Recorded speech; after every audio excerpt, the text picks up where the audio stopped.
The boardroom was silent except for the sound of applause. It was the kind of applause that came from people who already believed the future belonged to them. I stood at the far end of the long conference table with dried blood on my sleeve and a stack of repair reports under my arm, while the chairman's son accepted congratulations he had done nothing to earn. Congratulations, young Master Zhao. A brilliant decision.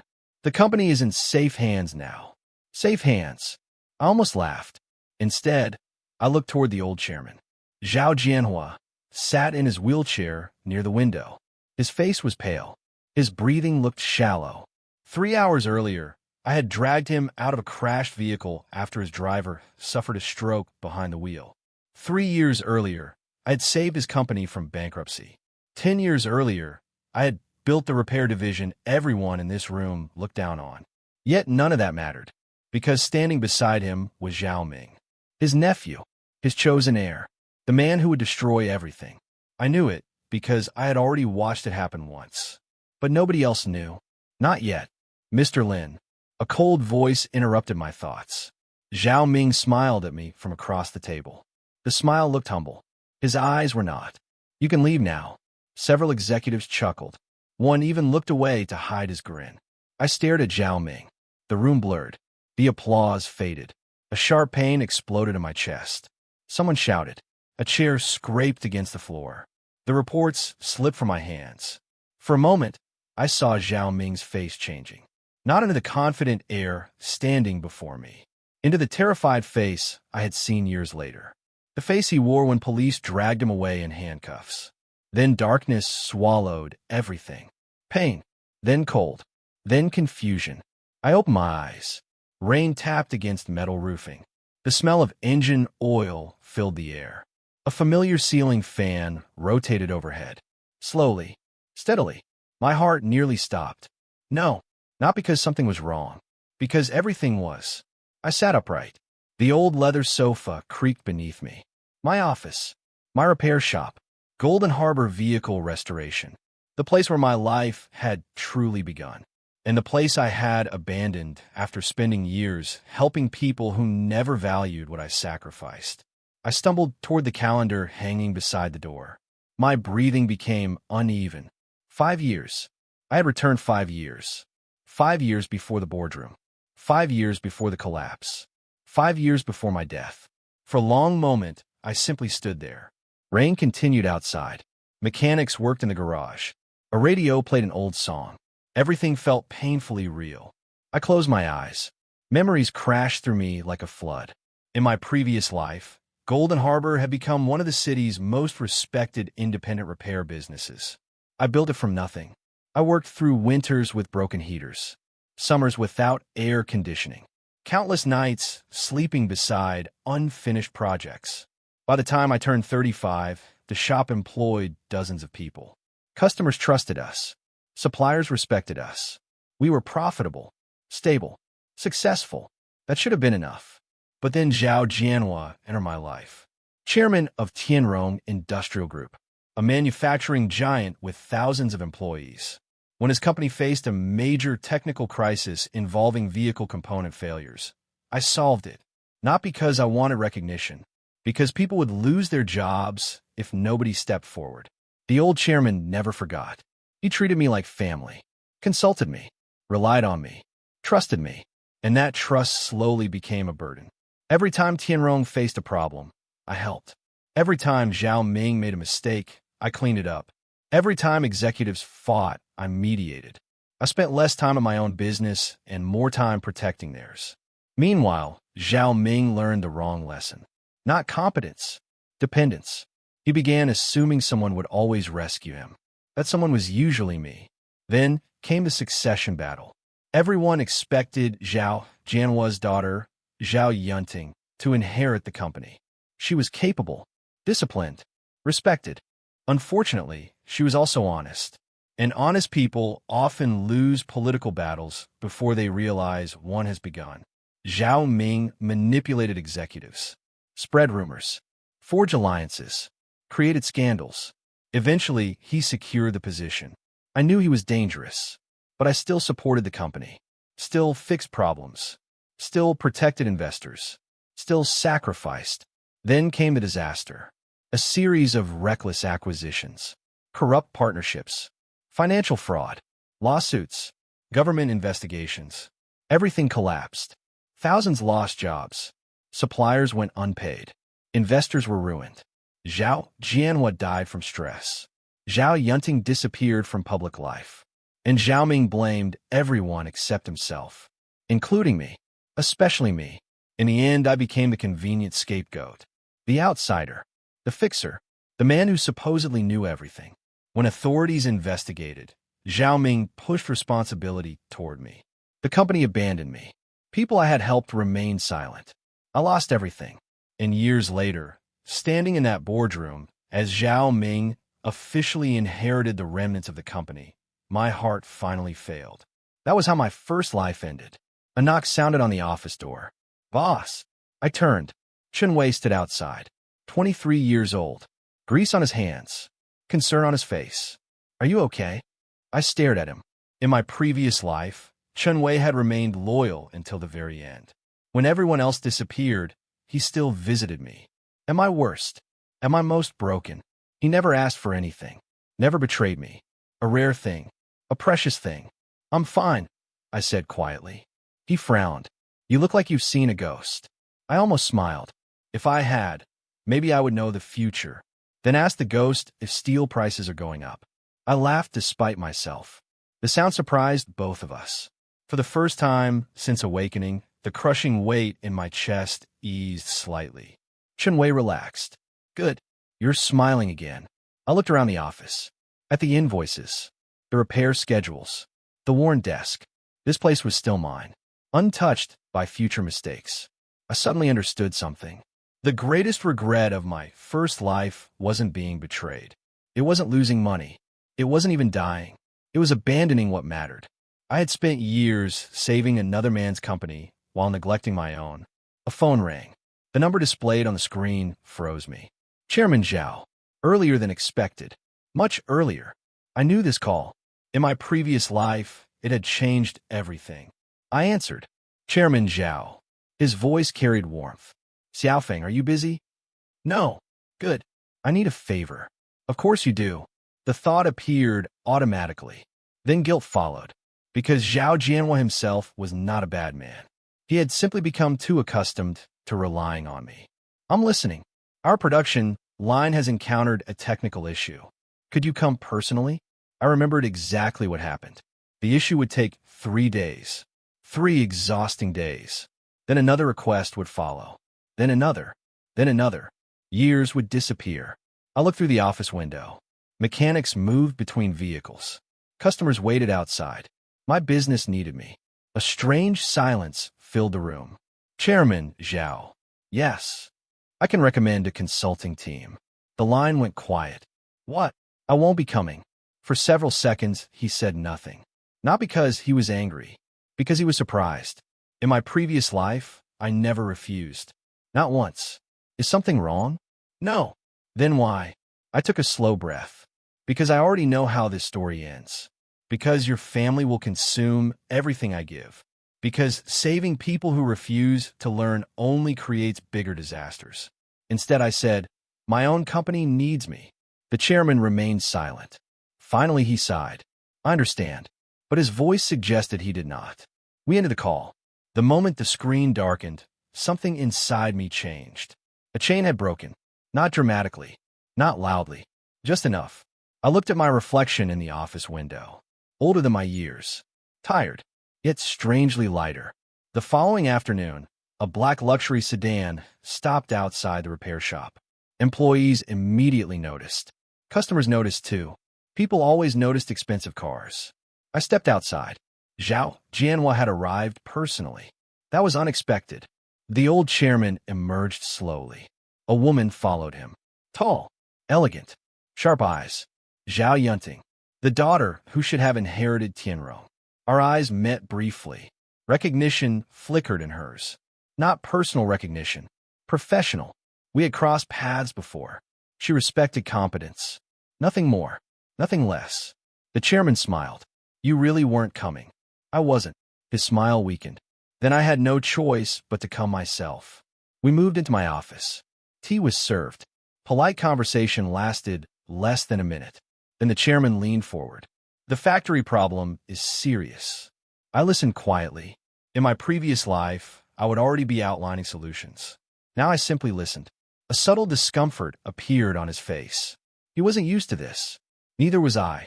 When he finished, I asked, "What does your engineering department recommend?" The chairman hesitated. "They disagree." Then perhaps they should solve the disagreement. His eyebrows rose. Zhao Yunting watched silently. The room felt different now. Not hostile, just unfamiliar. Eventually the chairman said, "You've changed. Maybe, or maybe this was who I should have been all along." "The company has many capable people," I replied. "Use them." His expression became complicated. I realized something. For years, people had praised my reliability. What they truly praised was my willingness to carry burdens they should have carried themselves. The difference mattered. A lot. The chairman left without obtaining what he wanted. Before leaving, Zhao Yunting paused near the office door. "You know something?" The statement caught me off guard. "What do you mean?" She studied me. "You're acting like someone who has already seen the result." For one dangerous second, I wondered if she somehow knew. Then she shook her head. "Never mind." She left, but her words lingered. Days passed. For the first time in years, I focused entirely on Golden Harbor. We upgraded equipment, reviewed supplier contracts, expanded restoration services, trained younger mechanics. Problems appeared immediately, not because I created them, because they had always existed. I had simply been too distracted to notice. One evening, Chan Wei approached carrying a folder. "Boss, have you seen this?" Inside were old financial statements. I reviewed them carefully, then frowned. Certain accounts looked strange. Very strange. Expenses, missing inventory, irregular purchasing patterns. Someone had been siphoning money from the company. Not enough to trigger alarms. Enough to matter. In my previous life, I never discovered it, because I was rarely present. A cold realization settled over me. Even while sacrificing myself elsewhere, my own business had been quietly bleeding. "Who manages these purchases?" I asked. Chen Wei named a supervisor, a man I remembered clearly. In my previous life, he resigned suddenly. At the time, I barely noticed. Now I understood why. Interesting. Very interesting. The future was already changing, and hidden truths were beginning to surface. That night, I locked the office and remained alone. Rain fell outside again, the same sound as the day I awakened. I sat behind my desk and looked around the room. Nothing luxurious, nothing impressive, just a repair shop. Yet it belonged to me. Every scar, every tool, every customer, every success. Mine. I thought about Zhao Ming. At this point in time, he was already preparing for the inheritance battle, already building alliances, already believing himself clever. In my previous life, I would eventually become one of the supports holding up his ambitions. This time I wouldn't. Not because I planned revenge, because I finally understood responsibility. Responsibility did not mean carrying everyone. Sometimes it meant allowing people to experience the consequences of their choices. I remembered something an old mechanic once told me. If you tighten every loose bolt for a careless driver, he'll never learn why the wheel keeps falling off. At the time I laughed. Now I understood. Outside, thunder rolled across the city. Inside, I opened a fresh notebook. For the first time since returning, I began writing down everything I remembered. Names, dates, decisions, mistakes, secrets. Not to control the future, to avoid repeating the past. Hours later, I reached the final page. Then I wrote a single sentence beneath everything else. The people who expect endless sacrifice are often the ones who value it least. I stared at the words, then closed the notebook. This life had only just begun. But one thing was already certain.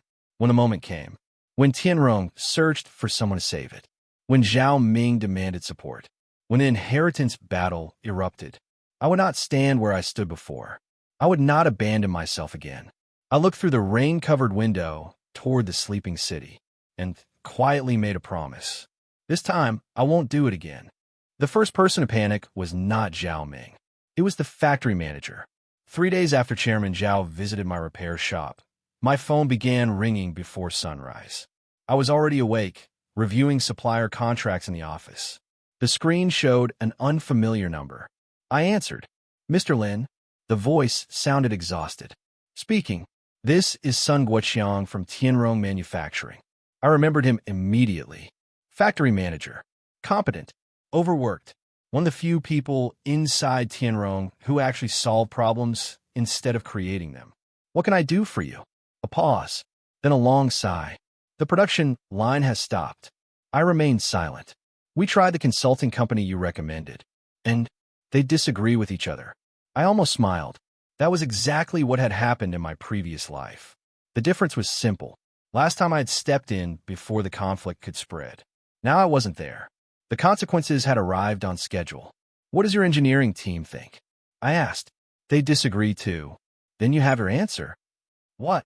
They need to solve it. The silence that followed felt heavy. Eventually he spoke.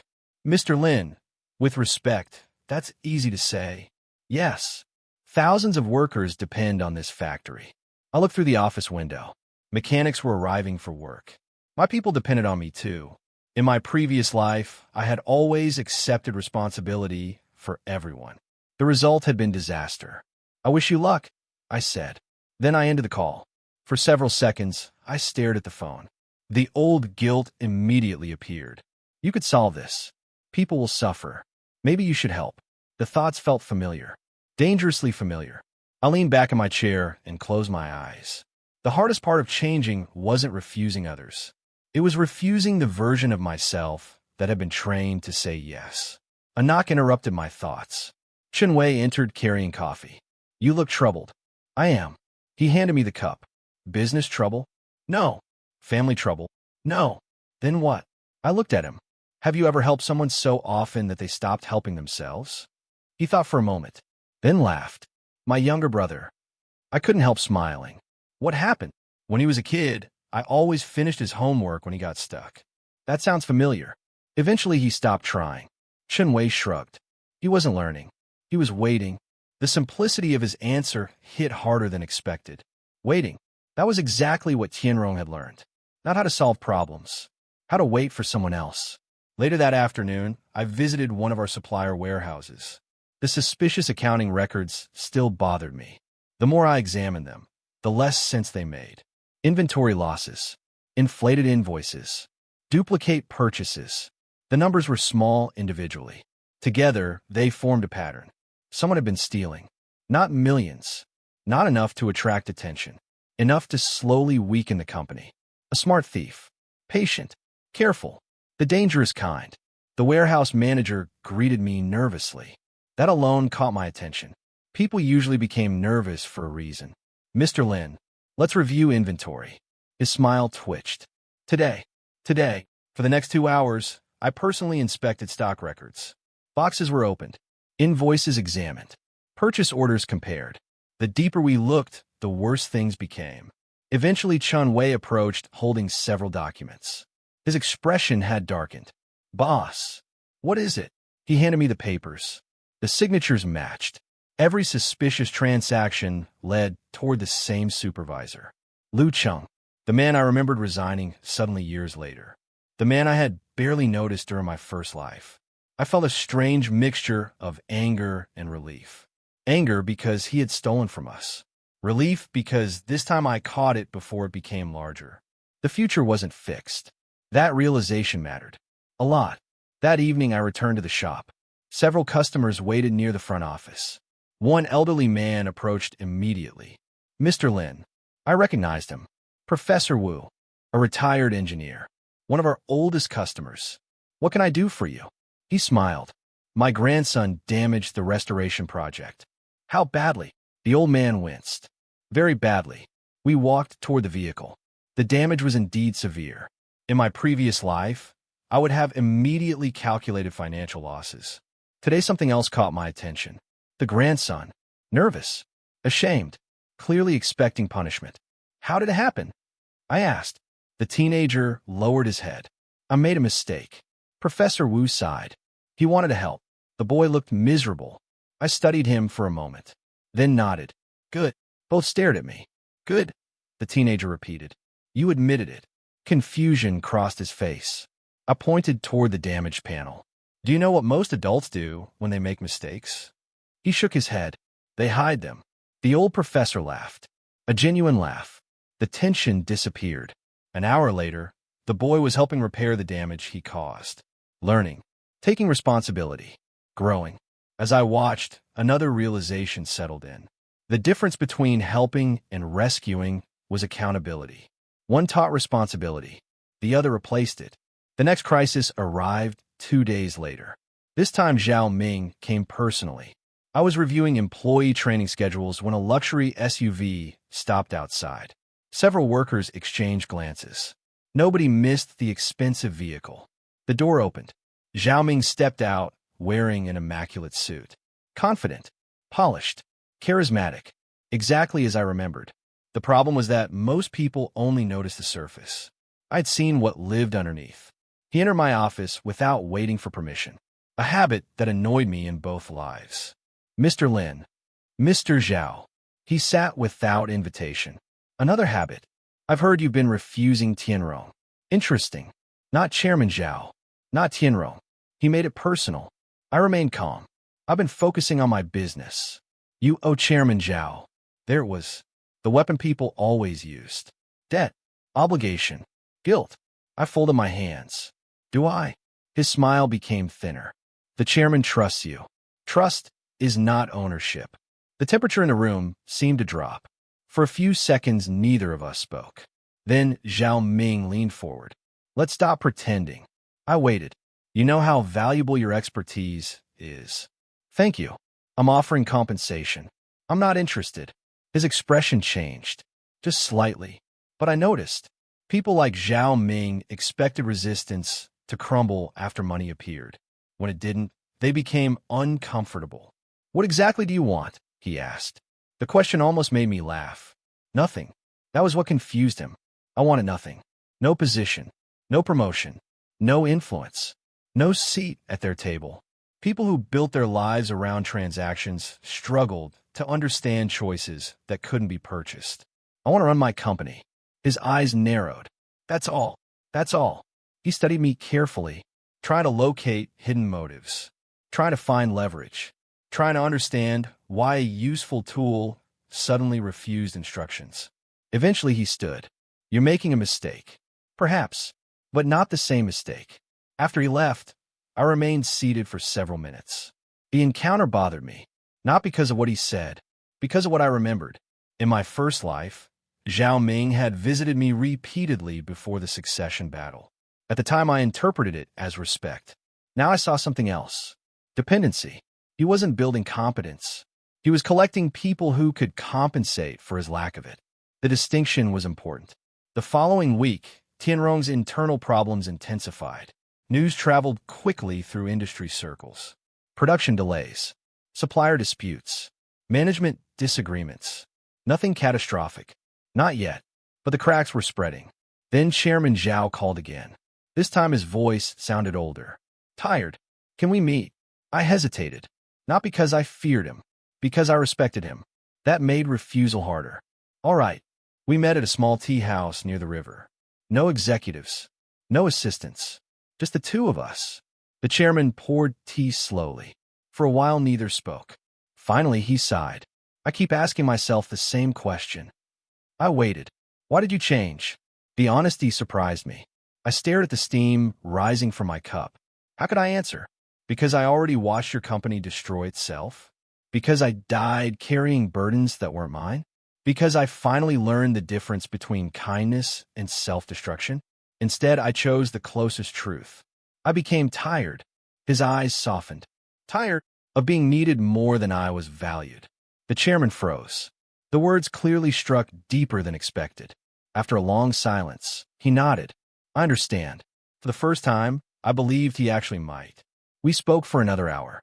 Not about business. About responsibility, leadership, regret, age. When we finally stood to leave, the chairman looked toward the river, then quietly said, "Every act of rescue teaches someone they never need to save themselves." I stared at him. The old man smiled sadly. Perhaps I made that mistake. Neither of us needed to explain who he meant. 3 days later, everything changed. It began with Lu Chung, the supervisor stealing from my company. I call him into the office. His confidence lasted exactly 4 minutes. Then I showed him the records, the invoices, the signatures, the inventory discrepancies. Color drained from his face. Sweat appeared on his forehead. His excuses collapsed one after another. By the end, he sat silently staring at the table, defeated. What? I asked. His shoulders slumped. Debt. The answer surprised me. Not because it was unusual, because it sounded genuine. He explained gambling losses, loan sharks, desperation, fear. I listened carefully, then made my decision. Police would recover nothing. Prison would not save the company. Instead, I terminated him immediately and began legal recovery procedures. Accountability, not vengeance. When security escorted him outside, something unexpected happened. He stopped near the doorway, turned around, and said a single sentence. A sentence that instantly changed everything. They told me nobody would notice. My heartbeat slowed. Ooh, Lu Chung looked terrified, as if he had already spoken too much. Forget it. Who told you? His face became pale. Then he whispered a name I never expected, a name connected not to my company, but to Tianrong. I felt cold, very cold, because the person he named should have had absolutely no connection to him. No reason to know him, no reason to influence him, no reason to appear anywhere near my business. Yet there was a connection, hidden, impossible, dangerous, and suddenly a terrifying possibility emerged. What if the theft inside my company had never been random? What if someone had deliberately weakened Golden Harbor years before I abandoned it? What if my first life had contained a betrayal I never discovered? Lu Chung left. The office fell silent. Chunwei stared at me. Boss. I slowly lowered myself into my chair. The name echoed inside my mind. Again, and again, and again. Because if it was true, then the inheritance battle at Tianrong had started much earlier than anyone realized. And I had been standing in the middle of it without knowing. The shocking discovery wasn't that someone stole from me. It was that they may have been preparing to use me. And suddenly, for the first time since my rebirth, I understood something frightening. The future I remembered was only part of the truth. There had been players hidden behind the board, and one of them had just revealed their existence. For a long time after Lu Chung left my office, neither Chun Wei nor I spoke. The late afternoon sun stretched across the floor, turning the grease stains into dark shadows. Outside, the familiar sounds of impact wrenches and engine tests continued as if nothing had happened. Inside, everything felt different. Are you sure that's what he said? Chunwei finally asked. I nodded. He repeated the name twice. Chunwei slowly sat down. The color had not fully returned to his face. That doesn't make any sense. No, it shouldn't even be possible. I know, because the name Lu Chung had whispered was not Zhao Ming's. If it had been Zhao Ming, I would have understood immediately. It would have fit the image I already carried from my previous life. Instead, the name belonged to Tianrong's chief financial officer, Han Jigua, a man known throughout the industry for discipline, caution, and professionalism. A man who had survived 4 economic downturns. A man trusted by banks, investors, regulators, and Zhao Jianhua himself. A man who, according to every memory I possessed, had resigned shortly before Tianrong's final collapse. At the time, everyone believed he had simply escaped before the disaster. Now I wasn't so sure. What are you thinking? Chunwei asked. I looked toward the office window. I'm thinking I missed a lot of things the first time. That was the dangerous truth. People often imagine a second chance as perfect knowledge. It wasn't. I remembered outcomes. I remembered major events. I remembered disasters. But I had not spent my first life investigating every hidden motive behind them. I had been too busy putting out fires. And because I was always putting out fires, I never noticed who was carrying gasoline. That evening I drove home later than usual. The city lights reflected across the river. Traffic crawled along the bridges. Street vendors sold food beneath glowing signs. Everything looked ordinary. Yet my mind refused to settle. Han Jigua. Why would Tianrong's CFO have any connection to an employee stealing from my company? The question followed me all night. By morning, I had reached only one conclusion. I needed information, not confrontation. Information. The difference mattered. In my first life, whenever I sensed danger, I rushed toward it. Now I understood that rushing often destroyed clarity. Some truths reveal themselves if you simply stopped standing in their way. 2 days later, an opportunity arrived. Not through luck, through memory. In my previous life, around this period, Tianrong hosted a supplier conference at one of the city's largest hotels. The event itself had seemed insignificant. A routine gathering, speeches, partnership announcements, networking. I attended back then because Chairman Zhao personally invited me. This time I wasn't invited. But Golden Harbor supplied specialized restoration services to several companies attending the event. That gave me a legitimate reason to be there. When I entered the hotel ballroom, dozens of executives were already present. Conversations filled the room. Business cards changed hands. Champagne glasses reflected bright lights. Everything looked polished, successful, controlled. I had learned long ago that appearances often lied. Near the center of the room stood Zhao Jianhua. Age seemed heavier on him than I remembered. Beside him was Zhao Yunting. Across the room stood Zhao Ming, smiling, laughing, building alliances, exactly as before. And near the stage stood Han Jigua, the man whose name should never have crossed paths with Lu Cheng. I observed quietly. No accusations, no assumptions, just observation. For nearly an hour, nothing unusual happened.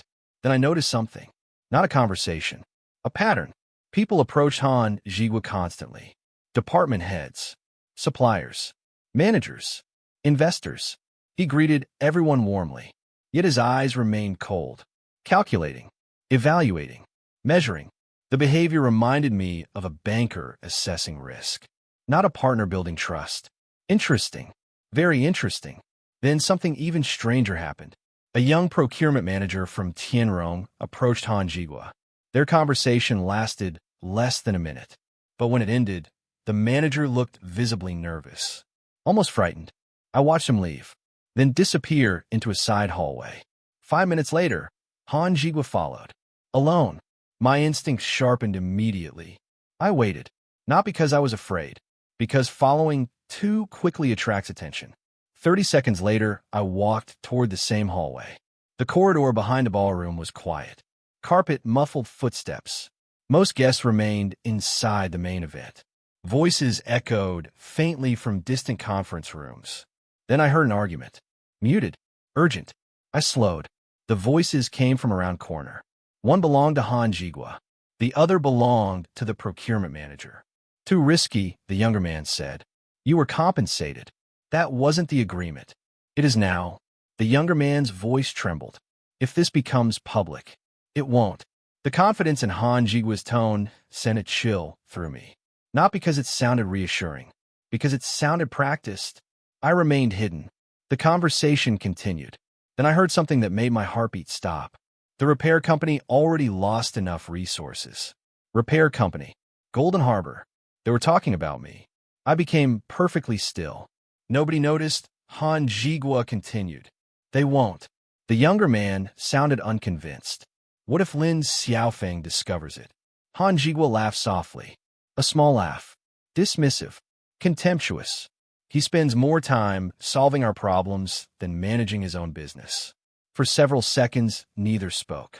Then footsteps approached. I immediately turned and walked away. Calmly. Naturally. No sudden movements. No panic. By the time Han Jigua emerged from the hallway, I was already examining a display booth near the ballroom entrance. His eyes briefly swept across the room. For a moment, they paused on me, then moved on. I smiled politely. He returned the gesture. Neither of us acknowledged anything. But inside, my blood ran cold, because I had just confirmed something terrible. The weakening of Golden Harbor had not been accidental. Someone had noticed my importance long before I did, and they had quietly ensured my business remained dependent on me. Weak enough to require constant attention. Strong enough to remain useful. A controlled asset. Not a partner. Not an ally. An asset. That night, sleep refused to come. I sat alone in the office reviewing old records. Invoices. Contracts. employee histories, supplier agreements. The deeper I looked, the more patterns appeared. Tiny things, individually meaningless, together alarming. Certain suppliers linked to Tianrong consistently offered poor terms. Certain contractors mysteriously underperformed. Several employees with suspicious histories entered through recommendations connected to Tianrong's network. Nothing obvious, nothing illegal, just enough friction to slow growth. Just enough distractions to consume attention. My jaw tightened. I had believed my first life was ruined because I sacrificed too much. Now I saw another layer. People had benefited from that sacrifice, and some had quietly encouraged it. Not through force, through convenience, through dependence, through carefully maintained weakness. The realization angered me. Then something surprising happened. The anger faded. In its place came clarity. Because no matter what they had done, one fact remained unchanged. I had allowed it.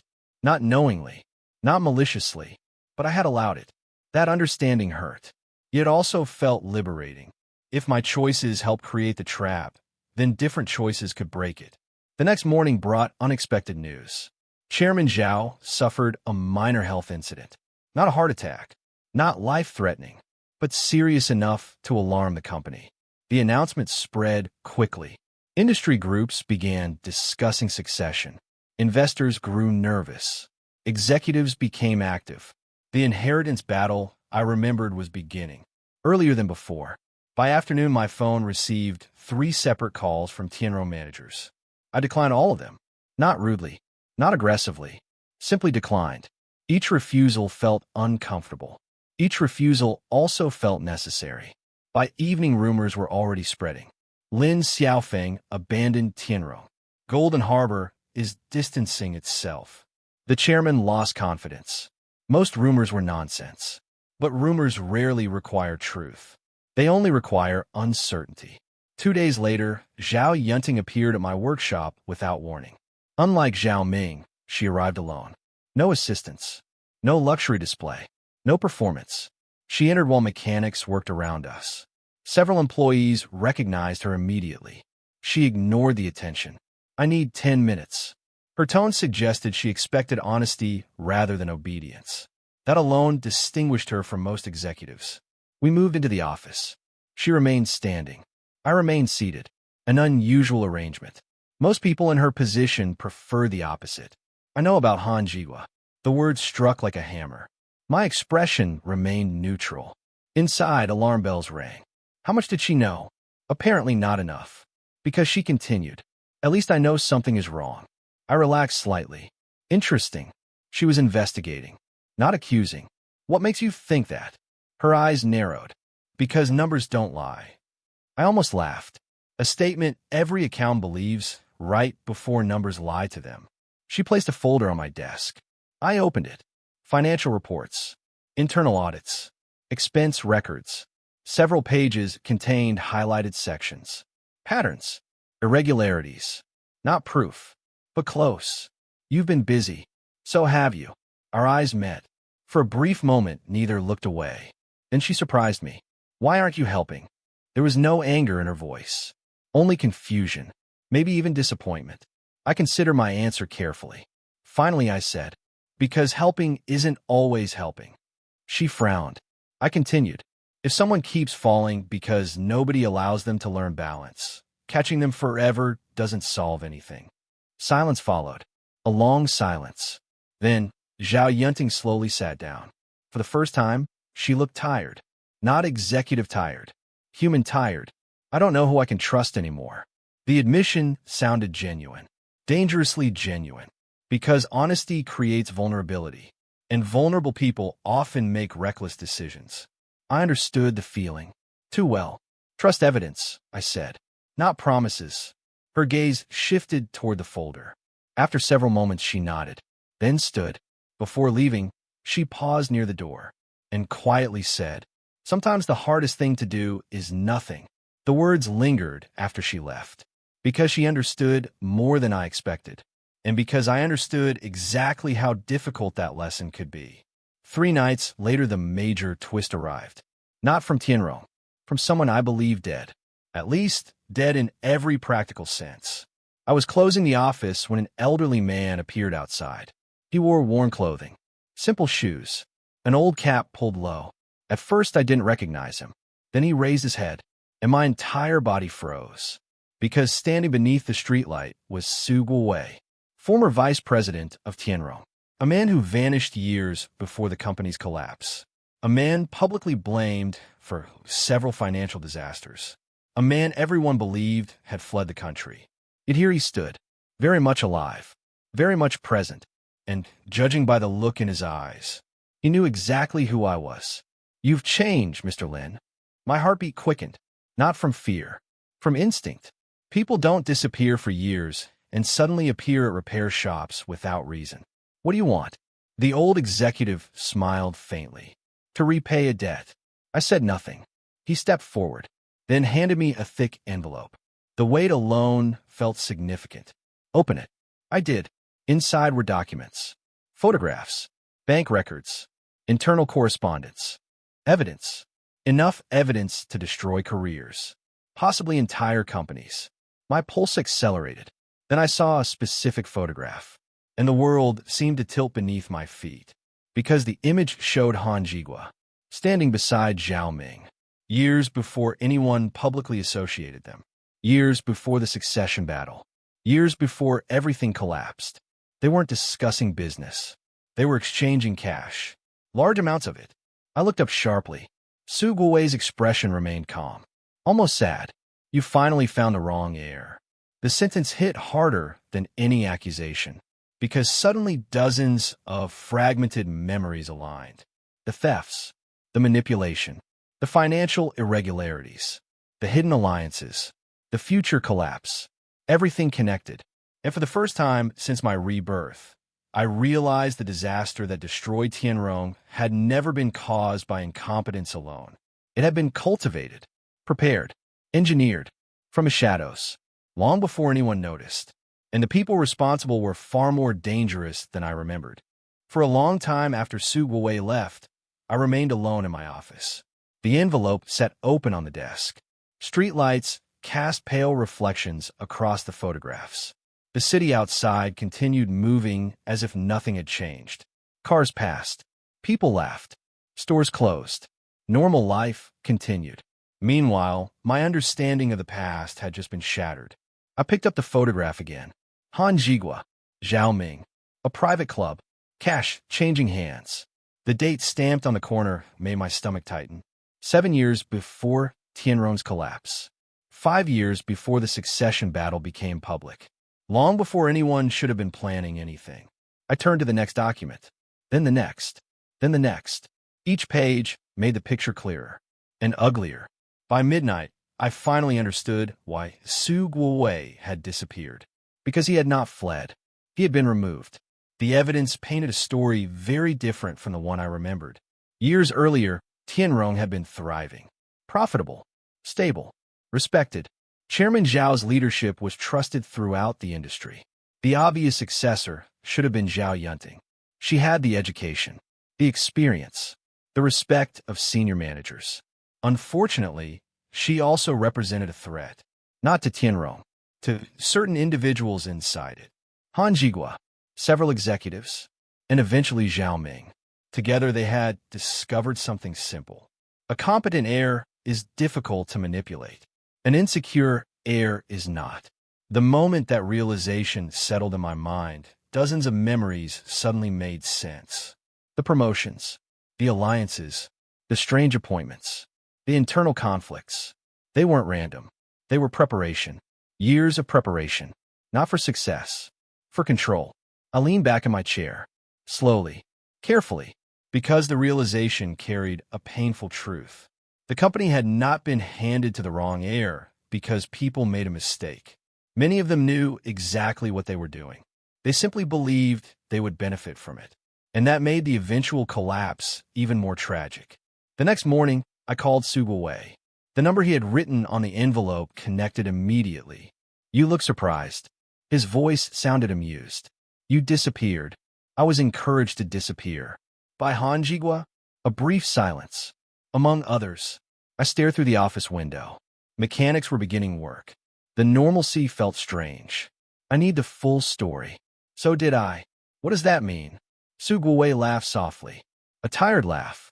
The first mistake people make when investigating corruption is assuming they already know what they're looking at. I said nothing. He continued. You think this is about money. It isn't. It's about power. That answer worried me more than any financial crime. Because power creates loyalty that money cannot. And loyalty often survives logic. We met that afternoon. Not a restaurant. Not an office. A public park. The kind of place where nobody expects important conversations. Children played nearby. Retirees practiced Tai Chi. Birds moved between trees. Peaceful. Ordinary. The perfect place to discuss ugly truths. Su Guowei looked older than I remembered. Not physically. Emotionally. The expression of a man who had spent years carrying knowledge nobody wanted to hear. You helped Tianrong for a long time. I nodded. Why? The question surprised me. I believed it mattered. It did. His answer came immediately. That caught me off guard. Most people hearing my story would focus on the mistakes. Su Guowei focused elsewhere. Thousands of jobs survived because of your work. I remained silent.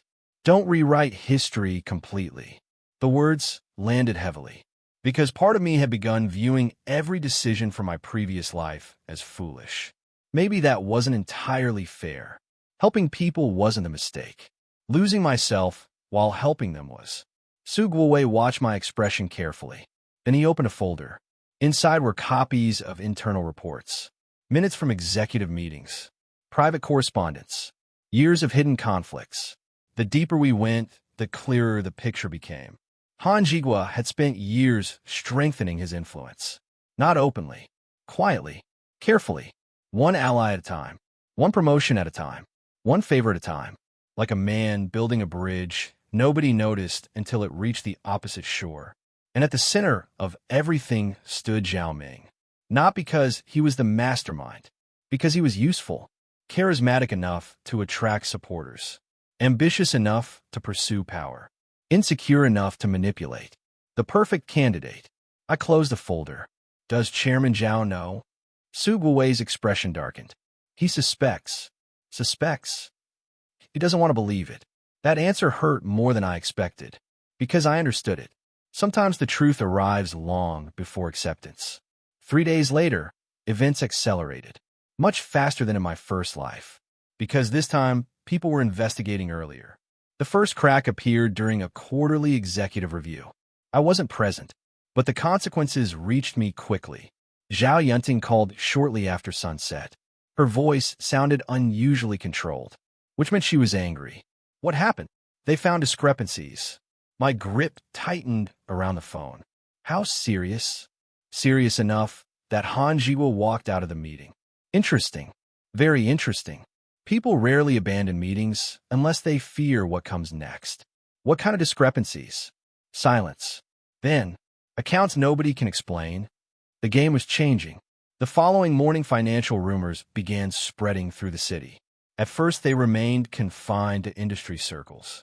By lunch, they reached local business media. By evening, investors were discussing them openly. Nothing had been proven, but confidence had started to crack. And confidence, once damaged, rarely heals quickly. I watched developments from Golden Harbor, not because I enjoyed them, because I no longer stood in the middle trying to control them. That difference mattered. In my first life, I would already be attending emergency meetings, reviewing reports, solving problems, protecting people. This time I simply observed. And as I observed, something remarkable happened. People started acting. Managers who previously waited for instructions began making decisions. Departments started investigating independently. Questions emerged. Difficult questions. Necessary questions.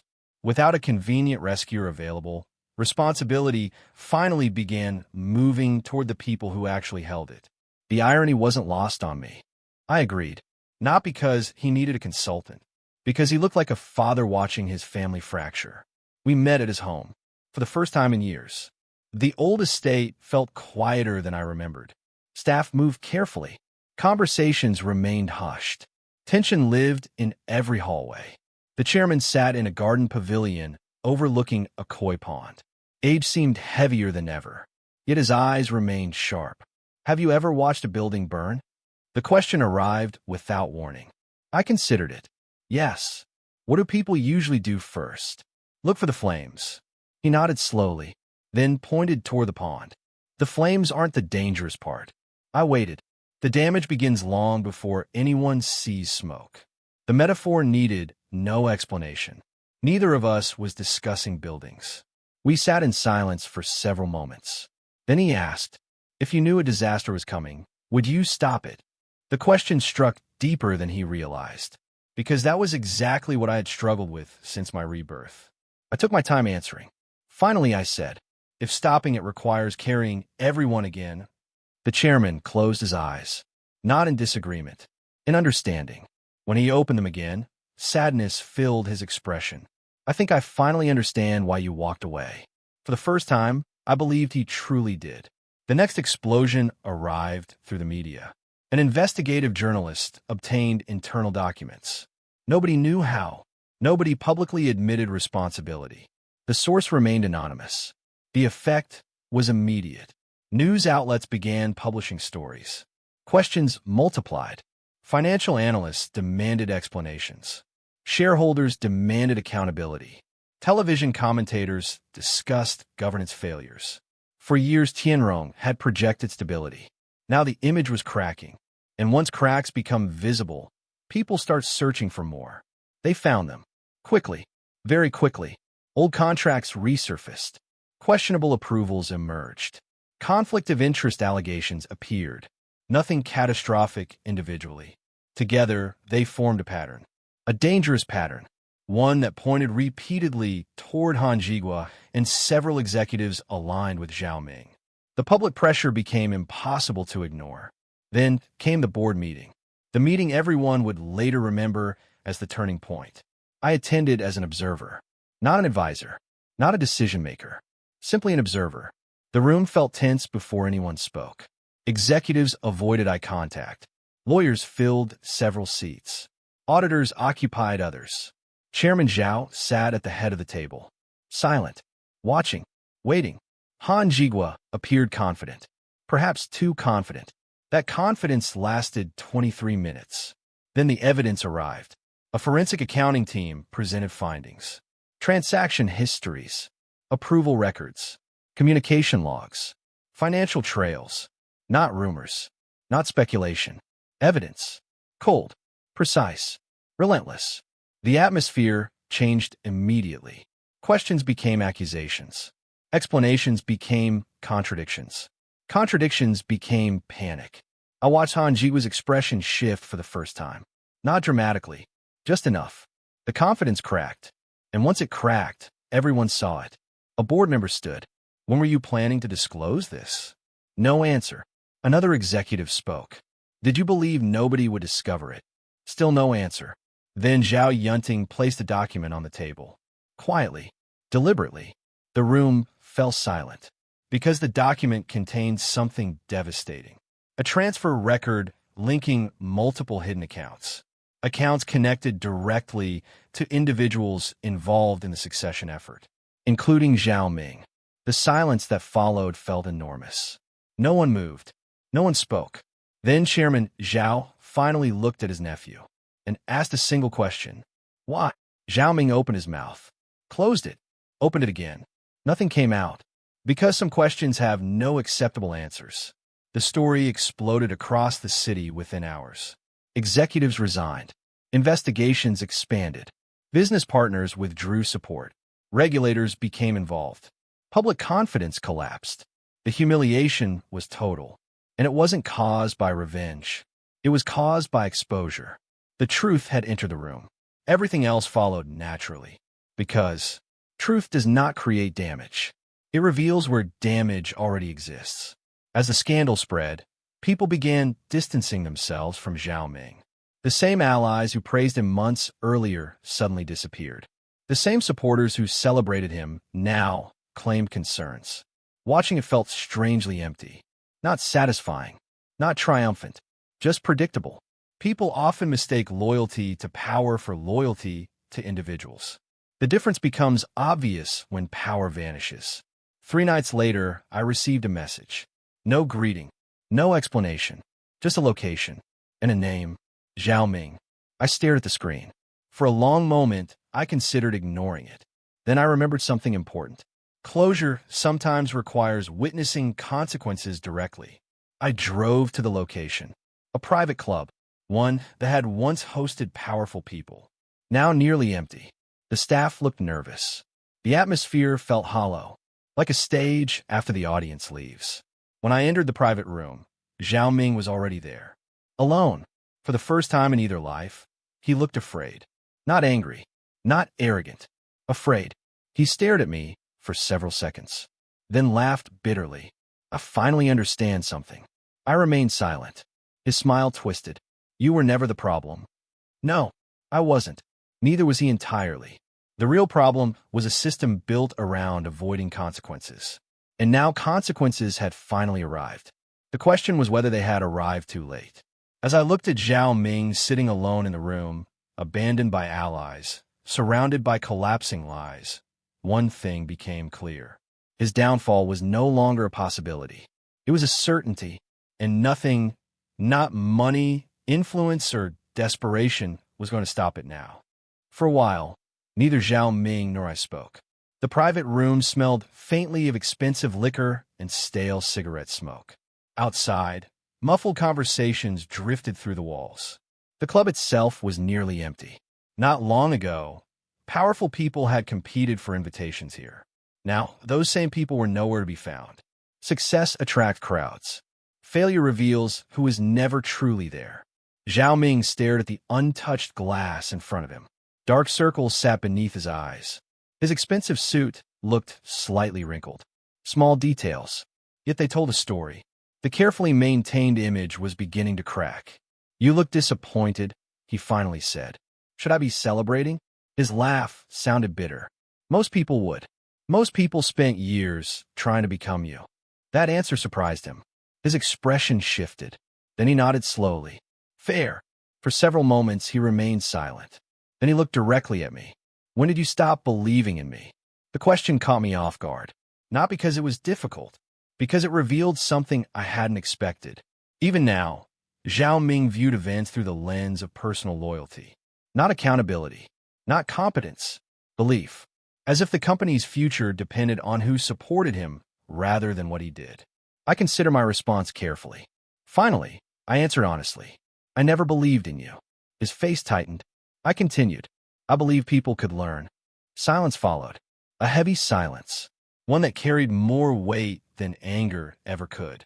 Because deep down, he understood exactly what I meant. When I left the club, the city felt strangely peaceful. The scandal continued dominating headlines. Investigations expanded daily. Executives resigned. Law firms prepared defenses. Financial analysts predicted consequences. Meanwhile, I drove back to Golden Harbor. Not because I was avoiding reality, because that was my reality. For years, I had treated my own company like an obligation waiting in the background. Now I finally saw it differently. The next morning, I arrived before sunrise. The workshop remained quiet. Rows of vehicles sat beneath overhead lights. Tools rested neatly in their stations. The familiar scent of metal, oil, and paint filled the air. I walked through the building slowly. Every section held memories, mistakes, victories, long nights, hard lessons, dreams. For the first time in years, I wasn't looking at what Golden Harbor lacked. I was looking at what it had become, and what it could still become. You're smiling again. I turned. Chenwei stood nearby, carrying a clipboard. When did you become an expert on my facial expressions? He grinned. Around the same time you became terrible at hiding them. We both laughed. The simplicity of the moment felt refreshing. No corporate politics. No inheritance battles. No hidden conspiracies. Just people doing honest work. Strangely enough, that felt more valuable than anything else. Over the following weeks, Golden Harbor changed. Not through dramatic expansion. Through attention. Real attention. The kind I should have been giving it all along. We upgraded training programs. Improved inventory systems. Expanded restoration services. Developed apprenticeship opportunities for younger technicians. The improvements weren't glamorous.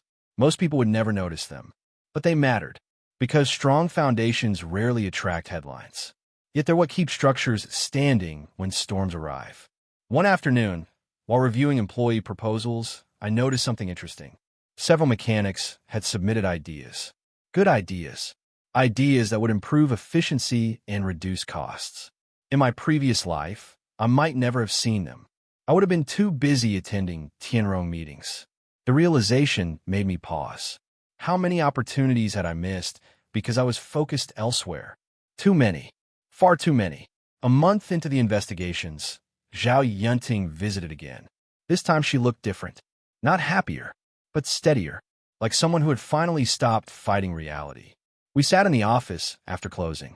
Rain tapped softly against the windows. A familiar sound, one that reminded me of the day everything changed. Tianrong survived. I nodded. I heard. The company had suffered massive damage, but it survived. Barely. Several executives were gone. Major restructuring was underway. The board had rejected Zhao Ming's succession. New oversight measures were being implemented. The process was painful, necessary, and long overdue. You could have helped. There was no accusation in her voice, only observation. I know. You didn't. No. She studied me, then asked, "Do you regret it?" I thought carefully. Months ago, I would have struggled to answer. Now the truth felt clear. I regret many things, such as believing I was responsible for everyone's future. The words lingered between us. Neither of us spoke for several seconds. Then Zhao Yunting nodded slowly. I used to think leadership meant carrying everything. What do you think now? A faint smile appeared. It means making sure nobody needs to. That answer surprised me, in a good way, because it suggested she had learned something too. As investigations continued, more secrets emerged. Some were shocking. Others merely confirmed suspicions. Han Jigua eventually faced formal charges. Several accomplices followed. Financial misconduct, fraud, conspiracy. The list grew steadily. Each revelation generated headlines. Each headline generated outrage. Yet after a while, public attention began shifting elsewhere. As it always does, scandals feel permanent when they happen. Then the world moves on. The consequences remain, but the spotlight leaves. Watching that process taught me something important. People often imagine justice as a dramatic event. In reality, justice is frequently administrative. Court hearings, audits, paperwork, years of consequences unfolding quietly. Less exciting, more real. One evening, Professor Wu visited the workshop again. His grandson accompanied him, the same teenager who had once damaged a restoration project. Except he wasn't quite the same anymore. He moved differently, more confidently, more responsibly. He had been helping at the shop on weekends, learning, growing, taking pride in his work. Professor Wu watched him carefully, then smiled. He's changed. The teenager groaned. Grandpa, it's true. The old professor turned toward me. You know why? I raised an eyebrow. Why? Because nobody rescued him. The boy rolled his eyes, yet he couldn't hide his smile.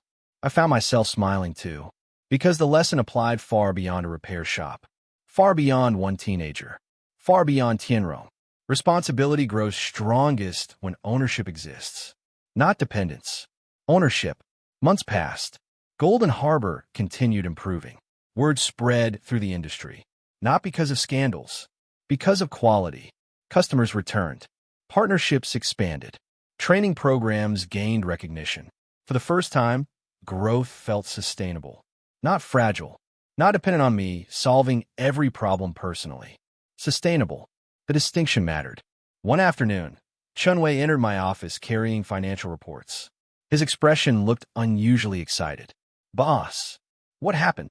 He placed the documents on my desk. I reviewed them, then blinked. Twice. The numbers were impressive. Not extraordinary, but impressive. Profits had increased significantly. Operational efficiency improved.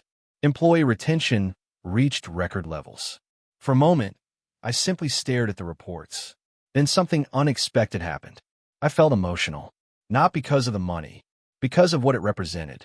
Golden Harbor wasn't surviving because I sacrificed myself elsewhere. It was thriving because I finally stayed. That evening, I remained in the workshop after everyone left. The building felt quiet, comfortably quiet, not lonely, just peaceful. I walked slowly through the facility, past restored vehicles, past workstations, past employees' projects.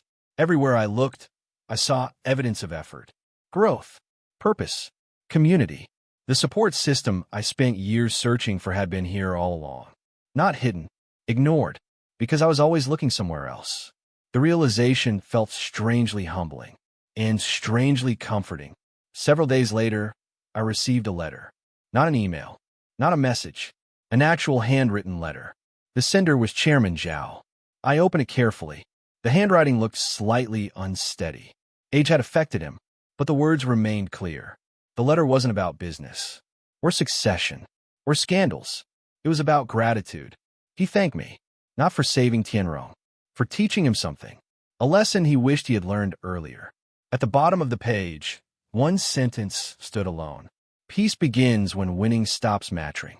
I read the line several times, then folded the letter carefully, because I finally understood it. For years, I believed success required proving something. To critics, to competitors, to people who underestimated me. Now those things mattered less, much less. I wasn't building a life to defeat anyone. I was building one worth living, and that changed everything. A week later, news arrived that Zhao Ming had requested a private meeting. Again, this time through a lawyer. Not through influence, not through confidence, through formality. The request sat on my desk, unanswered. For nearly an hour, I stared at it. Outside, employees laughed while ending their shifts. Customers collected vehicles. Life continued. Normal, healthy, real. Eventually, I picked up the request, then placed it back down, because for the first time since my rebirth, I realized something. I no longer needed answers. I no longer needed apologies. I no longer needed validation. The past had shaped me, but no longer controlled me. Still, some conversations belong to endings. And endings matter, especially when they involve people who once changed the course of your life. I looked toward the setting sun beyond the workshop windows. Tomorrow, I would meet Zhao Ming one final time. Not as a rival, not as a victim, not as a savior, just as a man who had finally learned where he belonged. And somehow, that felt like the beginning of something much more important than revenge. The meeting took place on a gray afternoon. Rain clouds covered the city. Not enough to storm, just enough to mute the sunlight. I arrived exactly on time. The location surprised me. Not a law office, not a private club, not a luxury restaurant. A public tea house near the river. The same place where I had once met Chairman Zhao. Perhaps that was intentional. Perhaps not. Either way, it felt appropriate. When I entered, Zhao Ming was already seated by the window. For a moment, I barely recognized him. The expensive confidence was gone. The carefully maintained image had disappeared. The man sitting there looked older than his age. Not physically, emotionally. Consequences had a way of aging people. He looked up as I approached, then gestured toward the empty chair. "Thank you for coming." I sat. Neither of us spoke immediately. The river flowed quietly beyond the glass. Tea steamed between us. The silence wasn't hostile. It was simply honest. Finally, Zhao Ming sighed. I spent weeks deciding what to say. I waited, and then I realized nothing sounds good. A faint smile touched my lips. That's probably true. His laugh carried no bitterness this time, only resignation. For several moments, he stared out the window. Then he asked, "Do you know what hurts the most?" I considered the question. No. Everyone thinks it's losing power. His eyes remained fixed on the river. But it isn't. I said nothing, because sometimes people need room to reach their own truths. It's realizing they were never loyal to me. There it was, the wound beneath everything else. The wound most ambitious people eventually discover. Power attracts followers. Character attracts loyalty. The two are not the same, not even close. I used to envy you. The statement surprised me. I raised an eyebrow. Why? He laughed softly. Because people trusted you. For a moment, I wasn't sure how to respond. Then I remembered something important. Trust wasn't something I had received. It was something I'd spent years building. Sometimes foolishly, sometimes painfully. But honestly, I thought they trusted my position, Zhao Ming continued. They trusted access. The distinction seemed obvious now, painfully obvious. Yet many people spend entire lives learning it, or never learn at all. The tea house remained quiet. Rain finally began tapping softly against the windows. The sound felt strangely familiar, like a circle closing. Eventually, Zhao Ming reached into a leather folder, then slid several documents across the table. I glanced down. Legal statements, cooperation agreements, admissions, information related to ongoing investigations. I signed everything. His voice sounded tired. I know. The news had already spread through business circles. Several former executives had negotiated cooperation arrangements. Some hoped for reduced penalties. Others simply wanted the process finished. Zhao Ming studied me carefully, then asked, "Are you disappointed?" The question seemed almost absurd, yet I understood why he asked it. Part of him still viewed the world through conflict. Victory, defeat, approval, disapproval. I slowly shook my head. No. Why not? Because disappointment requires expectation. And long ago, I stopped expecting him to become someone else. That wasn't cruelty, just reality. You don't need my judgment. For several seconds, he simply stared. Then he looked away. Perhaps because he understood. Perhaps because he didn't. Either way, the answer seemed to settle something inside him. The conversation drifted toward the past. Not accusations. Memories. The strange thing about time is that distance changes perspective. Moments that once felt enormous begin looking smaller. Other moments grow larger. The events that destroyed Tianrong had once dominated my thoughts. Now something else stood out. The years before that. The choices. The habits. The assumptions. The small compromises nobody notices while they're making them. Disasters rarely arrive fully formed. They grow. Quietly. Patiently. Until one day, everyone notices what was already there. In that sense, Tianrong's collapse had begun long before the succession battle, long before the investigations, long before the scandals. It began when accountability became optional. Before leaving, Zhao Ming asked one final question. The same question, in a different form. If you had another chance. His voice trailed off. Then he started again. If everything happened differently, would you help me? The younger version of me would have answered immediately. The man sitting here needed time. Because the question wasn't really about him. It was about me. About what I had learned. About what a second life had actually given me. Finally, I answered. I would help you learn. His expression shifted. But I wouldn't carry you. The words hung between us. Then Zhao Ming slowly nodded. Not happily. Not sadly. Just honestly. For the first time, I think he understood. And for the first time, I realized that understanding was enough. We stood, shook hands, then walked away in opposite directions. No dramatic confrontation. No final victory speech. Just two men leaving behind different versions of themselves. Sometimes maturity looks less exciting than revenge, and far more meaningful. Months passed. The investigations concluded. Court proceedings moved forward. Executives received penalties. Financial recoveries began. The process attracted less public attention than the scandal itself. That seemed fitting. Consequences are often quieter than mistakes, yet no less important. Meanwhile, life continued. Golden Harbor expanded into a second facility. Not because I chased growth obsessively, because opportunities arrived naturally. The apprenticeship program flourished. Several former trainees became full-time employees. Customers brought restoration projects from neighboring cities. Industry publications occasionally mentioned our work. Success felt different now.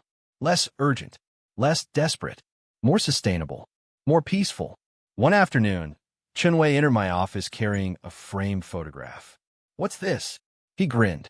"Open it." I did. The picture showed our entire team standing in front of the workshop. Mechanics, apprentices, office staff, everyone, laughing, smiling, proud. For several moments, I simply stared. Then something tightened in my chest.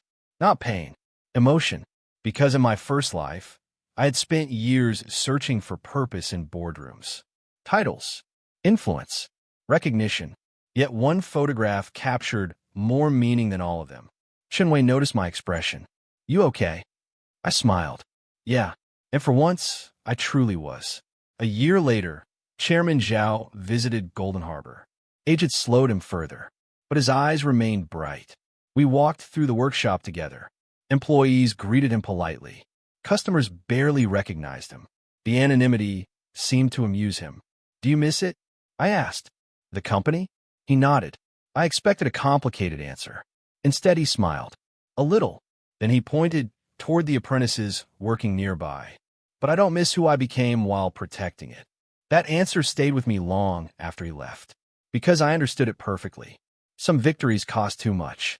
Some responsibilities become identities, and identities can be difficult to surrender. Several years passed, not through dramatic time skips of important events, through ordinary moments, the kind that actually build a life. Projects completed, employees promoted, families formed, skills taught, friendships strengthened, 1,000 small experiences creating something meaningful. One evening, after closing the workshop, I sat alone outside. The sun was setting beyond the river. Orange light reflected across the water. The city looked peaceful, alive, growing. I thought about the first life, the boardroom, the applause, the betrayal, the collapse, the death. For a long time, those memories had felt heavy. Now they felt distant, not forgotten, integrated, part of me, but no longer controlling me. That distinction mattered, because healing isn't erasing pain. It's learning where to place it. My phone vibrated. A message from Zhao Yunting. A photograph. Tianrong's newest manufacturing facility. Operational, profitable, stable. Below the image she had written. We're finally building instead of repairing. I smiled, then sent a simple reply.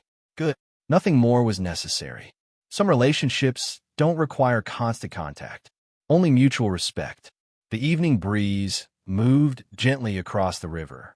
I leaned back and watched the fading sunlight. For years, I believed my second chance existed to stop disasters, expose villains, correct mistakes. In reality, it had given me something much more valuable. Perspective, the ability to choose differently, the courage to stop carrying what was never mine, the wisdom to recognize what was. I thought about the repair shop, the employees, the customers, the friendships, the quiet satisfaction of honest work. Everything I nearly lost by chasing responsibilities that belonged elsewhere. And finally, I understood the lesson hidden beneath both lives. The lesson that took death to teach. The lesson that made every painful experience worthwhile. The second chance was never about changing them. It was about changing me. The sun disappeared below the horizon. The river continued flowing. The city lights slowly awakened. And for the first time across 2 lifetimes, I felt something I'd spent years searching for without realizing it. Not victory, not vindication, not revenge. Peace. The kind that arrives when you stop asking the world to become fair and start building a life that remains meaningful even when it isn't. I sat there until the last traces of daylight vanished. Then I stood, locked the workshop, and walked home. Not toward a future I needed to control, toward one I was finally ready to live.